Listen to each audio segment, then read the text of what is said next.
Last video में हमने बात की थी टिंगलिंग सेंसेशन या पाँव में सुइयां चुभने की, और इसमें हमने बात की थी कि हम नेक्स्ट वीडियो में डिटेल में बात करेंगे डायबिटिक न्यूरोपैथी के बारे में, यानी कि पाँव के अंदर जलन होना, उसमें सुइयां चुभना, उसमें टीसें उठना डायबिटीज़ की वजह से। तो इसकी वजह तो यही है कि पेशेंट्स जो हैं वो डायबिटीज़ को यानी कि शुगर को सही से कंट्रोल नहीं रखते, जिसकी वजह से डायबिटिक न्यूरोपैथी हो जाती है, यानी कि आसाब कमज़ोर हो जाते हैं। और पेरिफेरल न्यूरोपैथी होती है, यानी कि जो आपके हाथ पाँव हैं वो सुन्न होना शुरू हो जाते हैं, उनके अंदर जलन होती है, चुभन होती है, और बाज़ औक़ात पेशेंट्स कंप्लेन करते हैं कि हमें महसूस नहीं होता कि हमने चप्पल पहनी हुई है, या चलते हुए हमारे पाँव से चप्पल निकल जाती है।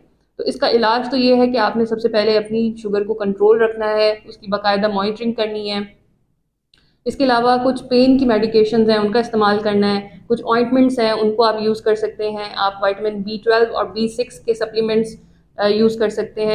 इसके अलावा सबसे ज़्यादा जो एहतियात करनी है वो अपने अपने पाँव की करनी है, उसकी सफाई का ख्याल करना है।